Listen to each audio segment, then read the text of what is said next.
फरहान आप स्टार्ट करो। Yes sir. अस्सलाम वालेकुम। बिस्मिल्लाहिर्रहमानिर्रहीम।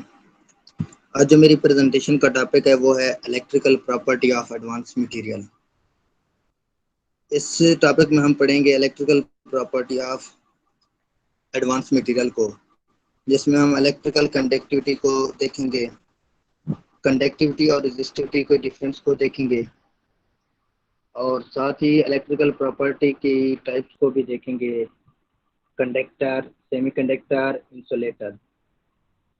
इसके साथ इलेक्ट्रिकल कंडक्शन और बैंड गैप को भी देखेंगे। पहला जो टॉपिक है वो है इलेक्ट्रिकल प्रॉपर्टी। जो solid exhibit electrical conductivity of magnitude range from 10 raised to power -20 to 10 raised to power 7 ohm inverse metre inverse.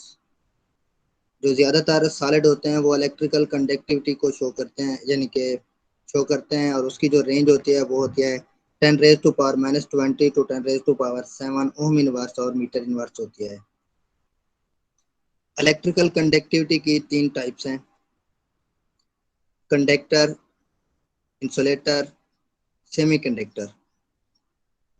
Conductor को मजीद दो टाइप्स में डिवाइड किया गया है, metallic conductor, electrolytic conductor. Next, electrical conductivity, material capacity to conduct an electric current.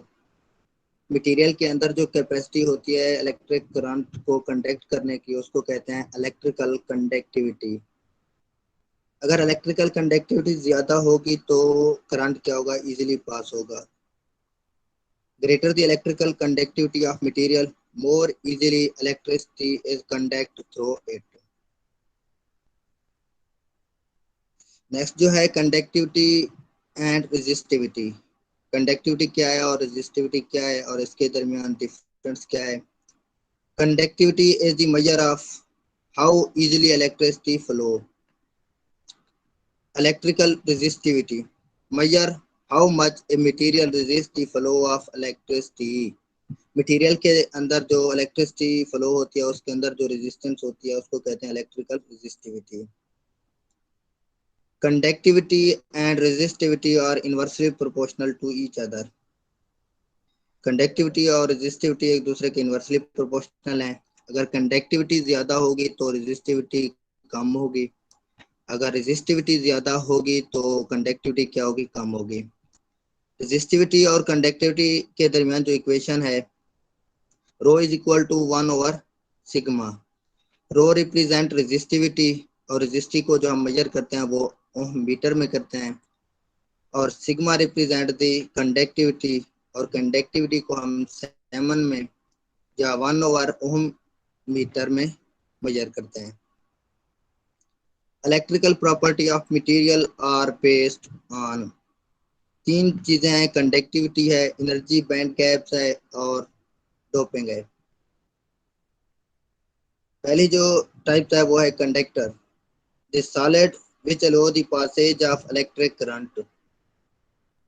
वो solid होते हैं जो इलेक्ट्रिक करंट को पास करने दे, उसको कहते हैं कंडक्टर। कंडक्टर की जो कंडक्टिविटी रेंज होती है वो होती है 10 raised to power 4 to 10 raised to power 7 ohm inverse metre inverse होती है। फॉर एग्जांपल, मेटल की जो कंडक्टिविटी ऑर्डर होता है वो होता है 10 raised to power 7 ohm inverse metre inverse. जो hence they are best conductor of electricity. Metal जो होती है इलेक्ट्रिसिटी की गुड कंडक्टर होती है, इसकी वजह यह है क्योंकि इसकी जो कंडक्टिविटी ऑर्डर है वो सबसे ज्यादा है। कंडक्टर को दो टाइप्स में डिवाइड किया गया है, एक है मेटेलिक कंडक्टर और दूसरी जो है इलेक्ट्रोलाइटिक कंडक्टर। मेटेलिक कंडक्टर वो होते हैं जो इलेक्ट्रिसिटी को तो पास होने देते हैं लेकिन अपने अंदर मटेरियल के अंदर कोई केमिकल चेंज नहीं लाते। Those which allow the electricity to pass the current without undergoing any chemical change। Conductance is the due to the movement of electron। Conductance जो होती है इलेक्ट्रॉन की मूवमेंट की वजह से होती है। जो मेटल जो इलेक्ट्रिसिटी के गुड कंडक्टर हैं वो सॉलिड स्टेट में भी इलेक्ट्रिसिटी के कंडक्ट होते हैं, और सोल्यूशन स्टेट में भी यानी मोल्टन स्टेट में भी इलेक्ट्रिसिटी के कंडक्टर होते हैं। मेटेलिक कंडक्टर की जो एग्जांपल है वो है कॉपर है, सिल्वर, आयरन, गोल्ड। दूसरी जो टाइप है वो है इलेक्ट्रोलाइटिक कंडक्टर। ये जो है इलेक्ट्रिसिटी को तो पास होने देते हैं और उसके साथ साथ मटेरियल के अंदर केमिकल चेंज भी लाते हैं।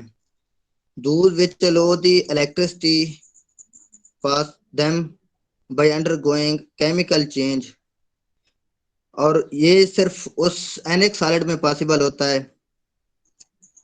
Conductivity in NX solid is due to the movement of ions. NX solid में इसलिए पॉसिबल होता है क्योंकि आयंस जो होते हैं ना एनएक्स सॉलिड में मूव करते हैं। अब एनएक्स सॉलिड की दो टाइप्स हैं, एक होती है सॉलिड स्टेट यानी कि सॉलिड हालत में, और दूसरी होती है सॉल्यूशन हालत में यानी इक्वस सॉल्यूशन यानी मोल्टन स्टेट में। सॉलिड हालत में जो होता है ना आयंस फ्री नहीं होते तो इसमें इलेक्ट्रिसिटी पास नहीं होती, और जो इक्वस सॉल्यूशन में होते हैं उसमें आयन जो होता है एक जगह से दूसरी जगह मूव करते हैं और इसमें इलेक्ट्रिसिटी पास होती है। एग्जांपल जो दी गया सोडियम क्लोराइड और पोटाशियम क्लोराइड। सोडियम क्लोराइड जो सॉलिड हालत में होता है उसमें इलेक्ट्रिसिटी पास नहीं होती। जब हम इसका सोल्यूशन बना लेते हैं तो इसमें क्या होती है, इलेक्ट्रिसिटी पास हो जाती है। इसकी वजह यह है क्योंकि NaCl के जो आयन्स होते हैं वो क्या होते हैं, मूव करते हैं। इंसुलेटर, ये वो सॉलिड होते हैं जो इलेक्ट्रिसिटी को पास नहीं होने देते। Solid which do not allow the electricity to pass through them are called insulator. और इसकी कंडक्टिविटी रेंज जो होती है लो होती है, और उसकी जो रेंज है वो 10⁻⁻20 to 10⁻⁻10 ohm inverse metre inverse होता है। और एग्जांपल जो दी गया है इंसुलेटर की वो है सल्फर फास्फोरस V2O5। नेक्स्ट जो है semiconductor, solid whose conductivity lies between those type of metallic conductor and insulator। Semiconductor वो होते हैं जिसकी कंडक्टिविटी जो रेंज होती है वो मेटेलिक कंडक्टर यानी कंडक्टर और सेमी और इंसुलेटर के दरमियान में होती है, उसको कहते हैं सेमीकंडक्टर। कंडक्टिविटी जो रेंज होती है वो है 10⁻⁻6 to 10⁻⁴ ohm inverse metre inverse है। सेमीकंडक्टर की जो एग्जांपल है वो है germanium and silicon. Electrical conduction and band gaps. It is known that electrons are prime charge carrier। जो इलेक्ट्रॉन होते हैं वो प्राइम चार्ज कैरियर के तौर पे जाने जाते हैं। In a metal, many electron will have same energy state leading to formation of energy band। ज्यादातर जो इलेक्ट्रॉन होते हैं मेटल के उसकी जो एनर्जी स्टेट होती है वो सेम होती है, इसलिए वो क्या करते हैं, एनर्जी बैंड की फॉर्मेशन को लीडिंग करते हैं। तीन टाइप है, कोर बैंड, वैलेंस बैंड और कंडक्शन बैंड। फर्स्ट जो है कोर बैंड, ये वो बैंड होते हैं जिसमें जिसमें इलेक्ट्रॉन जो होते हैं बॉन्डिंग के लिए इन्वॉल्व नहीं आते, उसको कहते हैं core band. The electron not involve in bonding called core band. Valence band, energy band that compare of valence electrons present in the outermost shell of an atomic structure। Valence band में जो होता है ना valence electron मौजूद होते हैं। Conduction band, energy band that consist of free electron that are responsible for conduction bond। Conduction bond में जो होता है ना फ्री इलेक्ट्रॉन होते हैं जो कंडक्शन के लिए रिस्पॉन्सिबल होते हैं। It is the conduction bond that give metal and allow the ability to freely conduct electron। Mechanism of electrical conduction, conduction band जो होता है एम्प्टी एनर्जी बैंड होता है, और वैलेंस बैंड जो होता है outer most field energy band होता है। कंडक्शन बैंड और वैलेंस बैंड के दरमियान जो एनर्जी जो गैप होता है उसको कहते हैं एनर्जी गैप। अब हम देखते हैं मेटल, सेमीकंडक्टर और इंसुलेटर में एनर्जी गैप डिफरेंस को देखते हैं। मेटल यानी कि जो वैलेंस बॉन्ड और कंडक्शन बैंड के दरमियान जो गैप होता है उसको कहते हैं एनर्जी गैप। जो मेटल में एनर्जी गैप होता है वो होता है 0 इलेक्ट्रिक वोल्ट, और सेमीकंडक्टर में जो एनर्जी गैप होता है वो होता है 1 इलेक्ट्रिक वोल्ट, और इंसुलेटर में जो एनर्जी गैप होता है वो होता है 5 electric volt. Thank you. Next Ahmad भाई वो करेंगे, प्रेजेंट करेंगे।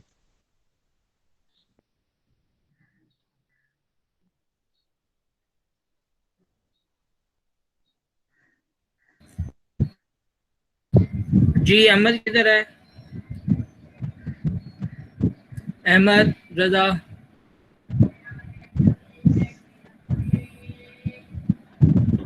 यस सर, आ गया। स्टार्ट करें आप, शेयर करें।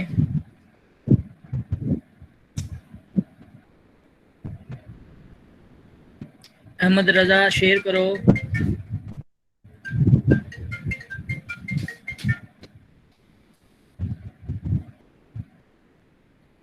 अस्सलाम वालेकुम sir.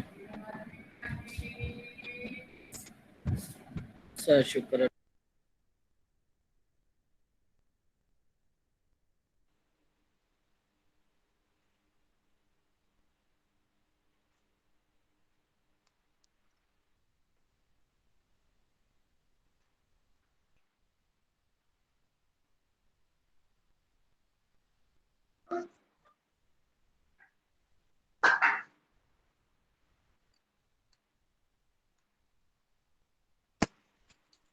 Assalamu alaikum class. Our next lecture is about also conductivity of advanced materials, electrical properties of advanced material.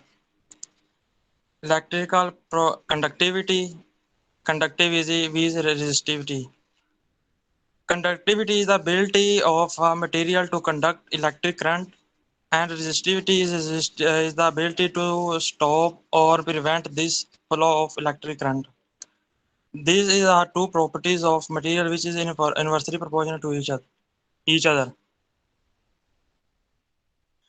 इसी प्रॉपर्टीज की बुनियाद पर हम उनको तीन मटेरियल्स को तीन जो बेसिक क्लासेस हैं डिवाइड करते हैं, उनमें कंडक्टर्स, सेमीकंडक्टर्स और इंसुलेटर्स।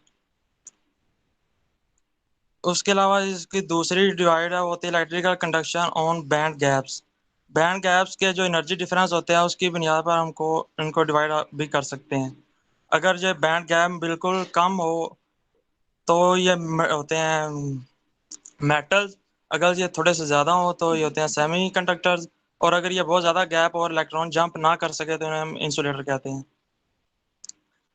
जो हमारे एडवांस मटेरियल हैं वो बेस करते हैं सेमी कंडक्टिविटी। अहमद रजा आपकी स्क्रीन जो है ना वो आगे मूव नहीं कर रही। कौन सी स्लाइड चल रही है आपकी? मेरे पास कंटेंट की स्लाइड पे रुका हुआ है। यस सर, इसी पे बात कर रहा हूँ। अच्छा अच्छा, चलो ठीक है, ओके। उसके आगे semi conductivity of intrinsic semi conduction, extrinsic semi conduction और इनकी एप्लीकेशंस। उसके बाद हम उनके एडवांस मटेरियल के देखेंगे सुपर कंडक्टर कैसे बनते हैं और सुपर कंडक्टर की एप्लीकेशंस भी।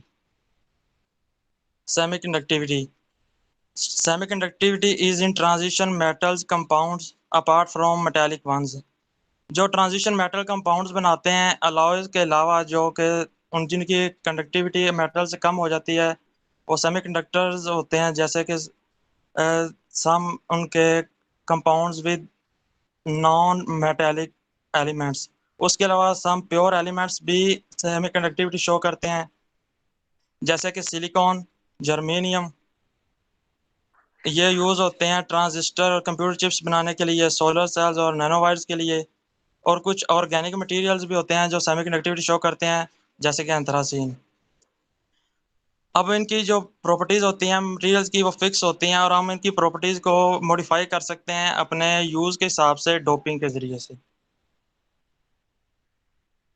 कंडक्शन ऑफ इंट्रिंसिक मटेरियल, जो प्योर सिलिकॉन होता है इंट्रिंसिक मटेरियल, इसकी कंडक्टिविटी जो होती है वो ऑलमोस्ट जीरो होती है लो टेम्परेचर पे, क्योंकि इसके जो बॉन्ड होते हैं वो स्ट्रॉन्ग होते हैं। जैसे हम इसको थोड़ा सा हीट होता है, ये रूम टेम्परेचर पे थोड़ा सा नॉर्मल टेम्परेचर पे आते हैं तो उनके जो होते हैं बॉन्ड वो थोड़े से वीक हो जाते हैं और लूज होना शुरू हो जाते हैं। थोड़ा सा जब ये मजीद हीटअप होते हैं तो इनमें जो बॉन्ड ब्रेकिंग होती है, और जो होते हैं इलेक्ट्रॉन वो एक बॉन्ड से दूसरे बॉन्ड्स पर मूव कर सकते हैं, लेकिन ये बहुत कम होते हैं क्योंकि सारे के सारे जो इलेक्ट्रॉन होते हैं वो बॉन्डेड होते हैं और कोई स्पेस नहीं होती इलेक्ट्रॉन की एक जगह से दूसरी जगह पे जाने के लिए। वो जब आगे वाला ब्रेक होता है बॉन्ड तो ही एक इलेक्ट्रॉन दूसरे इलेक्ट्रॉन की जगह पे रिप्लेस होता है, इसलिए ये बहुत कम मूवमेंट होती है इलेक्ट्रॉन की प्योर सिलिकॉन में या प्योर इंट्रिंसिक मटेरियल्स में। अब अगर हम इनको इलेक्ट्रिक करंट प्रोवाइड करें तो जो कि बहुत कम फ्री इलेक्ट्रॉन होते हैं, तो ये कंडक्शन तो शो करते हैं लेकिन बहुत कम इनकी जो वैल्यू होती है, और ये किसी भी पर्पस के लिए हम यूज नहीं कर सकते। ये कोई अच्छे कंडक्टर नहीं होते प्योर इंट्रिंसिक मटेरियल। इनको हम जब डोपिंग करते हैं तो ये 2 टाइप की होती है। एक इलेक्ट्रॉन रिच डोनर होते हैं जो वो डोप करते हैं हम, और एक इलेक्ट्रॉन डेफिसिट होते हैं वो डोप करते हैं हम उनकी प्रॉपर्टीज को मॉडिफाई करने के लिए। सबसे पहले हम बात करें इलेक्ट्रॉन रिच और डोनर इम्प्योरिटीज की। ये जो होते हैं सेमीकंडक्टर्स जो होते हैं ग्रुप 14 के, और इनके वैलेंस शेल में 4 इलेक्ट्रॉन होते हैं, और ये चारों के चारों शेयर अप करके अपना ऑक्टेट रोल मुकम्मल कर लेते हैं और ये स्टेबल होते हैं। लेकिन अगर हम इनमें कोई इम्प्योरिटीज ऐड कर दें ग्रुप 15 के में से, जिनमें 5 इलेक्ट्रॉन होते हैं, तो वो 4 इलेक्ट्रॉन तो शेयर कर लेता है, लेकिन उसके बाद ऑक्टेट मुकम्मल करने के बाद एक फ्री इलेक्ट्रॉन होता है। अब वो फ्री इलेक्ट्रॉन पूरी क्रिस्टल में एज ए कंडक्शन इलेक्ट्रॉन काम कर सकता है। तो नॉर्मल टेम्परेचर पे भी हर वक्त कंडक्टिंग इलेक्ट्रॉन मौजूद होते हैं, जिसकी वजह से इनकी कंडक्टिविटी इंक्रीज कर जाती है और ये इलेक्ट्रॉन फ्लो कर सकते हैं। इसी तरह से अगर हम इलेक्ट्रॉन डेफिसिट एलिमेंट जैसा कि ग्रुप 13 के हैं, जिनमें 3 इलेक्ट्रॉन होते हैं, वो डोप कर दें इनमें, तो अब उसमें 3 बॉन्ड तो बन जाते हैं, लेकिन वो चौथा बॉन्ड नहीं बनाता। वो एक इलेक्ट्रॉन एक्सेप्ट कर सकता है जो कि साथ वाले बॉन्ड से ब्रेकअप होके इलेक्ट्रॉन वहां पे मूव कर सकता है। उसके लिए एक पाथवे है मूव करने के लिए। इस तरह से इलेक्ट्रॉन एक बॉन्ड से दूसरे बॉन्ड में ट्रैवल कर सकते हैं। इस तरह से भी कंडक्टिविटी इंक्रीज हो जाती है और इनकी जो कंडक्शन है वो बढ़ जाती है। उसके बाद होती है इनकी application. The main use of semiconductors is in solid state devices, transistors, silicon chips and photocells. जब हम इंट्रिंसिक और एक्सट्रिंसिक मटेरियल को एक ही क्रिस्टल में डोप करते हैं तो उससे उनकी हम ट्रांजिस्टर बनाते हैं, और ट्रांजिस्टर्स और डायोड्स वगैरह से हम सिलिकॉन चिप्स और फोटोसेल्स बनाते हैं। These devices are possible because the energies of electrons in the highest occupied level are different depending on whether the material are doped to be either n-type or p-type. For a material such as silicon that is doped with trivalent elements such as boron to make it p-type, or with a pentavalent element such as phosphorus to make it n-type. These differentially doped materials have vital properties that have allowed the microelectronic industry to evolve. इनकी doping की वजह से हमारे जितनी भी electronic industry है, सिर्फ doping की वजह से अब प्योर जो होते हैं सिलिकॉन, जर्मेनियम या जितने भी सेमीकंडक्टर्स, ये कुछ भी नहीं होते। डोपिंग के बाद ही ये सब कुछ बनता है इनसे। उसके अलावा इनके जो होते हैं एनर्जी डिफरेंस, जब वो उनकी एनर्जी डिफरेंस होती है उतनी जितनी कि विजिबल लाइट की होती है, तो इससे लाइट एमिटिंग डायोड्स बनाए जा सकते हैं। जब वो हाई एनर्जी से लो एनर्जी में जंप करता है करंट फ्लो करने से, तो एलईडीज बनती हैं, जैसा कि gallium arsenide and gallium phosphide. उसके बाद effect of temperature on conductivity. Metals में हम जानते हैं जो फ्री इलेक्ट्रॉन होते हैं वो बहुत ज़्यादा होते हैं और वो इजीली मूव करते हैं कंडक्शन के लिए मेटल्स में। और जो न्यूक्लियस होते हैं वो फिक्स होते हैं, सिर्फ वाइब्रेट करते हैं अपनी जगह पे। लेकिन जैसे हम करंट इंक्रीज करते हैं उनकी वाइब्रेशन बढ़ जाती है और फ्लो ऑफ इलेक्ट्रॉन्स जो मुश्किल हो जाता है, इसलिए कंडक्शन उनकी कम हो जाती है। लेकिन अगर हम बात करें सेमीकंडक्टर्स की, तो जैसे जैसे हम उनका टेम्परेचर बढ़ाते हैं उनके बॉन्ड्स वीक होते जाते हैं और इलेक्ट्रॉन का जो काम है वो आसान हो जाता है एक बॉन्ड से दूसरे बॉन्ड में ट्रैवल करना। इसलिए वो इजीली उनकी जो कंडक्शन है वो हो जाती है। इसी तरह उनकी कंडक्शन बढ़ती जाती है जैसे जैसे हम टेम्परेचर इंक्रीज करते हैं। लेकिन जो कि इंसुलेटर्स में जो बैंड गैप है वो बहुत ज़्यादा होता है, थोड़ी बहुत हीट से वो बैंड गैप जंप नहीं कर सकते। तो हम उनको जितनी भी हीट प्रोवाइड करें तो उनमें से बहुत कम फर्क या ना होने के बराबर फर्क होता है उनकी कंडक्शन में। Super conductivity. अब अगर हम मेटल्स की टेम्परेचर लो करते जाएं या दूसरे सब मटेरियल्स की, तो उनकी जो कंडक्शन है वो बढ़ती जाती है और रेजिस्टिविटी कम होती जाती है। और 0 केल्विन से ऊपर ही एक स्पेसिफिक हर मटेरियल का होता है टेम्परेचर, जिसे हम क्रिटिकल ट्रांजिशन टेम्परेचर कहते हैं। उस पर जाके उसकी सारी रेजिस्टिविटी खत्म हो जाती है और ऐसी हालत में वो एक सुपर कंडक्टर बन जाता है। Many metals, solid solution alloys, some ceramics and intermetallic compounds exhibit superconductivity. इनके एग्जांपल कुछ मेटल्स हैं, कुछ अलॉयज भी हैं और कुछ सिरामिक्स भी हैं। उनमें से कुछ लो टेम्परेचर सुपर कंडक्टर है, कुछ हाई टेम्परेचर के सुपर कंडक्टर हैं। उसके अलावा उसकी सुपर कंडक्टर की एप्लीकेशन है, the main commercial application of superconductor at present is in conducting magnets for magnetic resonance imaging, MRI, and nuclear magnetic resonance NMR spectrometers. Super conductors की चूंकि conductivity बहुत ज़्यादा होती है और इनकी रेजिस्टेंस तो होती नहीं, तो हम इनमें से कितना भी करंट फ्लो करवा सकते हैं। इसलिए ये बड़े स्ट्रॉन्ग मैग्नेट बनाने के काम आते हैं जो बड़ा हाई मैग्नेटिक फील्ड प्रोड्यूस कर सकते हैं। इसलिए इनको ऐसी डिवाइसेस में यूज किया जाता है जहां पे मैग्नेटिक फील्ड की बहुत ज्यादा जरूरत हो।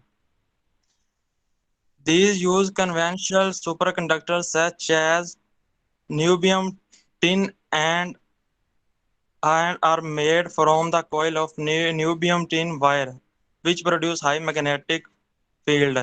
They are not expensive to use since there is no heat loss in the winding during current flow. जो शुरू में सुपर कंडक्टर्स हमने डिस्कवर किए थे वो बहुत ज़्यादा लो टेम्परेचर के थे, जैसे मरकरी। ये अराउंड 0 केल्विन के ही सुपर कंडक्टिविटी शो करते थे, लेकिन बाद में कुछ high temperature super conductor use discover हुए जिनको कैरी करना उनका टेम्परेचर बहुत इजी होता है और वो ज़्यादा एक्सपेंसिव नहीं होते। A novel magnetic property based area which is the direct application of superconductivity in the development of SQUIDs, superconducting quantum interference devices for the detection of minute magnetic field. बहुत कम magnetic field को भी detect करने के लिए super conductor ही use के होते हैं, क्योंकि ये बहुत स्ट्रॉन्ग मैग्नेटिक फील्ड प्रोड्यूस कर सकते हैं बहुत छोटे डिवाइसेस में भी। Material used for switches are pure niobium or lead alloy with 10% gold or indium. Smaller and lighter engines, generators, and transformers are some application of superconductivity. For example, superconducting motors for ships and turbines. Thank you. Any question? जी कोई question class?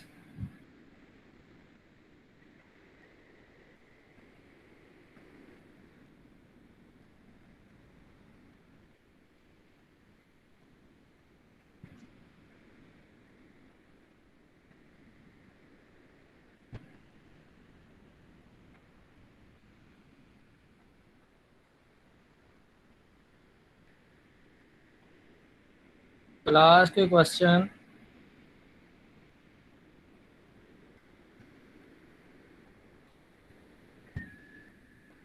No, sir.